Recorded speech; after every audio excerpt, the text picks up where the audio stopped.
31 जहाँ बांकुड़ा जिला हेलमेट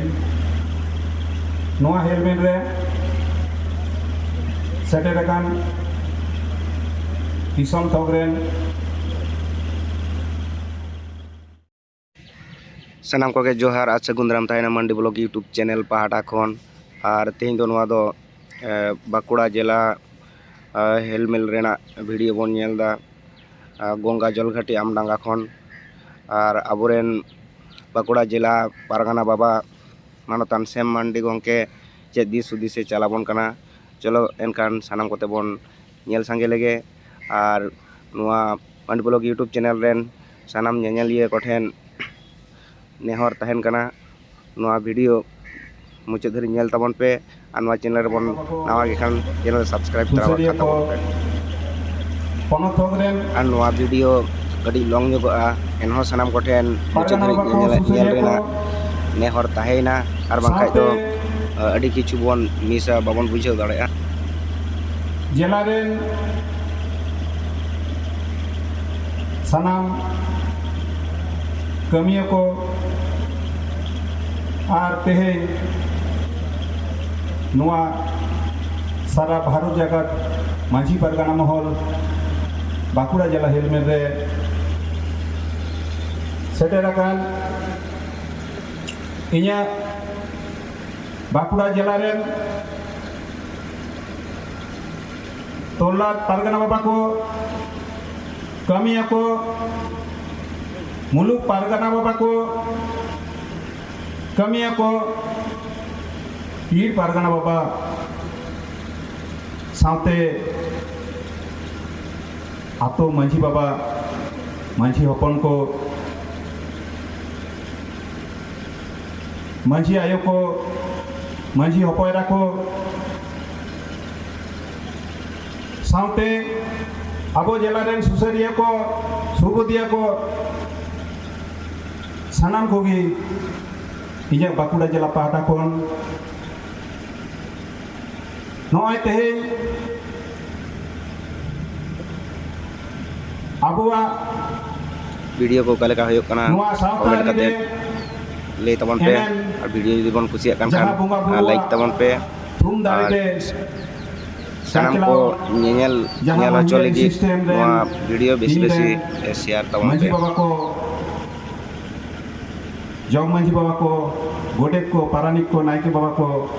सानाम कुगी इया बांकुड़ा जिला पहाटा खन लटू को गड़ जोहार और कटिक को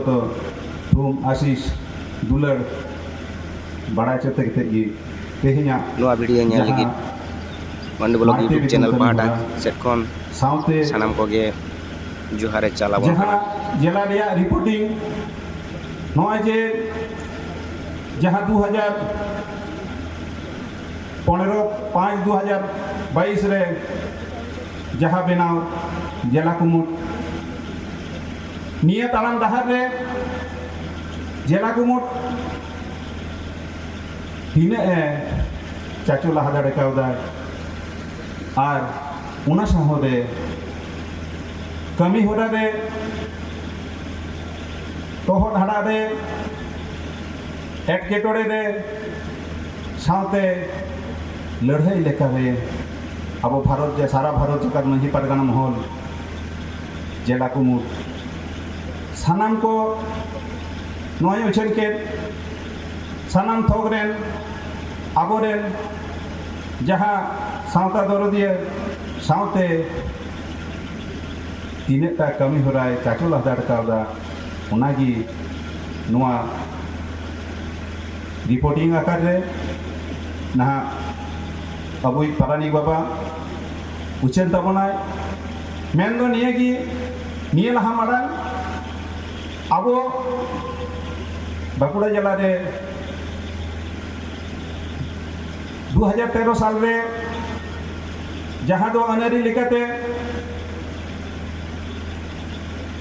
भारत जगत माझी परगना महल तैयार कांड्रे हो अब दो तेहे जहाँ सानाम को एक बार माझी थक खुना जिला थक साउते पोनोत सेंट्रल कमिटी को आते सामान दापराम दुरुब कते भलाई कमी रे आलाप आलोचना लेकाते अबवा जिला लहा दियाबन ये गिन आसोआ निया आस काते नोआ बाकुड़ा जिला तेहे नोंकाना हेलमेल बन होहो करा नोआ हेलमेल तला रे जहाना को कमिया कश्मीर रे तोह धारा रे जहां तेहे नेलोक कना आयमा रकम अबवा सावता जहां दो अबवा जाति धर्म लाइलाक्चार हिस्ट्री कल्चर संस्कृति सानामा गे अब दो आस्ते आस्ते ताब चला दुख साहते बाकुड़ा जिला लिया नुना आंदोलन केते हो जहां सिदु कानू की लड़ाई टोला जहां तिलका मांझी लड़ाई टोला उनका लेका गी नितो हो बन लड़ाई कान गिया बई बई ते आबरन बायरी जहां छातिक जाति अब लेबड़ेक नाम केते नितो दो सानाम टोठा रे बन नेलेया एक सर्टिफिकेट रे खाना आरो बन नेला जे आबो जहां दो ऑल मिना तमा रोड मिना तमा धर्म मिना तमा आमहु मिना मैंने जहां अबुआ नुआ 2025 साल रे पंडित रघुनाथ मुर्मू अबुआ ऑलचिकी गा गबन तलाते जहां अबुआ ऑलचिकी पारसी पासनाव कमी हला एथब लेन नय 2025 जहां अबुआ ऑलचिकी मिशन तलाते जहां लड़ाई साथे अबुआ जहां दो ऑलचिकी उद्गव रे अबुआ अबरेन पटुआ को तिना बन लहा कना नुआ बाकुड़ा जिला भविते सानाम मुलुक टोठा रे तिना बन भवितो कना अबुआ जहां पुचुजो कान सानाम मुलुक टोठा रे तिना रावक कना तेहेño सामान दापराम निया को रपड़ा और रपड़ तालाते बाकुड़ा जिलाय मनेया जहां तो अबुआ जहां आदोक कान धरम करम लाई आचान मांझी बाबा को मन जहां नेलोक कान आतो मोड़े हर कुड़ा मन आस्ते आस्ते नेलोक काना बांग मन बाबन नामिया नुआ चिका तमन टिका दारामा टिका दारा हुए ताबना उना जन्नते सारा भारत जागाल मांझी पारगाना महल लेतार की कमी होड़ा सापया लेतार की कमी तालाते नुको मांझी बाबा को चिके लेकाते उद्योग होयुआ अबुआ सावता कमी दे चिके लेकाते सावता दिया जहां अब दो जनाम को छूत छेटियर बिहे बाबला पनांग गजबुर सानाम कमी होरा दे जहां दो आलो नेलोक मा आलो एटड़े मा आलो छातिक जाति को लाहा मा अब आलो इटा रास्ता आलो बन लहा मा नुआ को आपान दापराम हुई तबना नुआ को नेल सामटा हुई तबना बाबा को नेल कना विभिन्न टोटा इलाका रे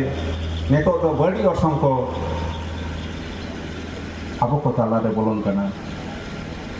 नेल काबन फेसबुक तालाते विभिन्न कंट्रोवर्सी तैयार कना अब आस्ते आस्ते जहां को सचेतन कना जहां अब आदिवासी लेखा गोटा रे अब बन तायम होना उनाते बाकुड़ा जिला मने का तेहें दो जहाँ मारते मिदुन रे नॉय नुका गालोच गालमराव तालाते सानाम मारते को जहाँ आस बाकुड़ा जिला आसो कान था क्या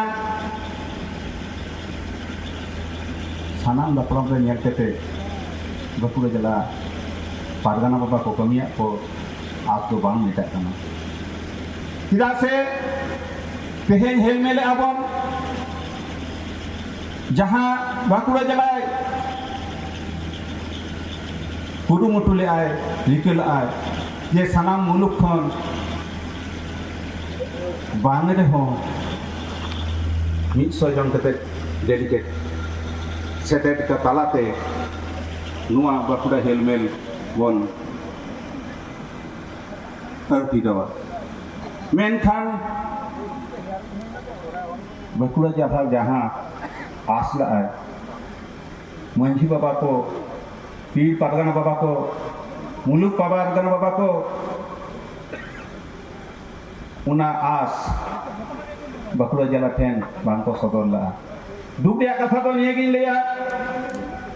आबुआ लड़ाई आबुआ जहाँ सानामा को पुचुजो कान आदो कान चाचो लाहारे एके तोड़े रे जहाँ ये लेना नुआ हेलमेट ताला लगी आइमा आबोरेन भैरी को सेटेरो काना आइमा आबो नुआ सावता जहाँ भारत जगत मांझी पारगाना महल ट्रेडिशनल जहाँ आबो सोसाइटी नुआ चे कलिकते चबा उनारे आबो लेकान आदिवासी हड़गी आबो रे जहाँ राजारी बयार नकोगी आबो सावता चेतान रे एक्टे टोड़ा को सिर्जेत कना एक्टे टोड़ा को सिर्जेव या जहाँ ते आबो सावता दिया जहाँ कमी मालडोक मा नुआ वो जोड़ कते लिया सानाम मारते को आबो जुगुर कते ले तावन पे जे सिदु कानू तकिन जहाँ मांझी पारगाना महल तैयार नेतो जहाँ बंगा बुरु दिल दाड़ेते जहाँ नेतो मांझी बाबा को बिना पारिश्रमिक ते जहाँ आतो चाचलाव लेकर समाज सेवा लेकर बन कराव गुया नुआ जहाँ कमी हरा नुआ बंगा बुरु जुदी आसी बांग तहेना ताहले नुआ कमी हरा दो कंबा बांग कना इन पारगाना बाबा हिसाब ते विभिन्न जायगा रे सांघार कते ᱧᱮᱞ का मुलुक टोठा रे छातिक जातिया और संबोलन कना आबो धर्मांतरण को होयो कना इटा धर्म से बन रहा कना दुख रिया कथा नुमा लड़ाई कालते अब सारी धर्म सारी कथा जहाँ तो अब प्रकृति पूजारी कना बन नुआ को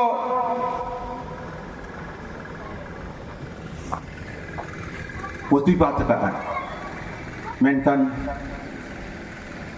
मुलुक पठारे जहाँ आपवा सावता रिया आइथो कमिया को हो जेलाबन पारगाना बाबा को नुआ को बन दिखे उदारमान लड़ाई तालाते जुमिद तालाते तेहें जहाँ मारते मिदुल रे गालमराव कते टोठा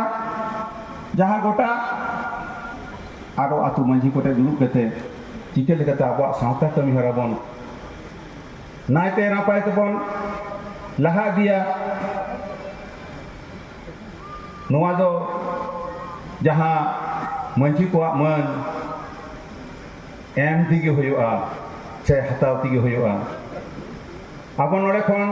गालमरा कते रुवाड़ चला कते सानाम टोठा रे जहाँ इᱧ आरदासिन दोहया मुलुक पारगाना बाबा पीर पारगाना बाबा को ठेन मांझी बाबा को ठेन मांझी हपन को ठेन आबुआ जहाँ लाई लाक्चर आरिचारी धरम कदम नुआ दो आबो आबो तेगे जहाँ लई काय तभी जहाँ को पंडित रघुनाथ मुर्मू उछान एडर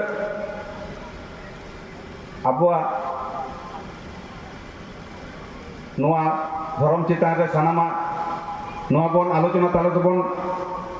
परामा निया आस दोह कते आदो जस्ती कते बांग्लाई कते सानाम तुगी आबार दोहा करते लड्डू को दो जोहार आ कड़ी को दो तुम आसिस बड़ा जो कते नेतोआ कासा दो मुचे दिया और नुआ रिपोर्टिंग लेकाते नेतो आगासी दोहया बाकुड़ा जिला पारानी बाबा भीमचंद्र मुर्मू उनी लिखित जहाँ ऑल बिल उनागी पाते आंजम हबन कनाय तासा तो आंजम का गया पे विभिन्न एकेटोए तालाते आबो नुआ हेलमेल सही जुही कना उना ऑक्टो टाइम रे आबो लेया जे बाकुड़ा जिला कमिटी दो चेई कना नुआ तो बेटे सरनिका काते प्रकाश कते नायते नापायते सानाम टोठारे जिला तोलाट मुलुक साथे पीर रेन मांझी साथे मांझी बाबा को मेटे सरनिका प्रकाशोआ किंतु उना कुकमु जिला कमिटी बांग पुरव लेना उना दो इनी लेया मुलुक पारगना बाबा को तोलाट पारगना बाबा को पीर पारगना बाबा को बांग गोटो खातिर जहाँ तो जिला कमिटी सठिक समय रे जहाँ नुकुआ जहाँ सरनिका रे उछन ओका ओका टोठारे तीना पीर मिना ताबना पीर पारगना को सानाम लेकना जहाँ तथ्य उनाको सरनिका रे प्रकाश साना ले दिया बाकुड़ा जिला उनाको कुमु दो तहन गया मा इनका नजमते इके गिन खोजोआ आपिया गोड़ा बांग नाम कते रहो बाकुड़ा जिला उना प्रकाश आपेटे आपिया तीते बांग चाल होदे ते उना होदे ते बाकुड़ा जिला पारगना सती इके आपेटे इन खोजो कना कम समय हो करा होयो कना नुआ को जहाँ ऑनबिल तला को जहाँ प्रकाशो कना आपे नोट दोहय पे नोट दोह कते आरियासोआ मुलुक टोटा खन जहाँ बाकुड़ा जिला खोज का ये मुलुक टोटा खना प्रतिटी मुलुक खनागे लिखित आकाते आबो रिपोर्टिंग दो जमा तबन पे चेदा से बाकुड़ा जिला आधार रे तहन कना मुलुक रिया कमी सही हुई रे एकेटोड़ कना जहाते उना सानाम टोठा रिया मुलुक रिया रिपोर्टिंग नामो मा लिखित आकाते जमा तबन पे निया अता दोह कते मानकन आबो पार जिला पारानी को बा रिपोर्टिंग पढ़ा अंजुम लगे अनुरोध करना मा जोहार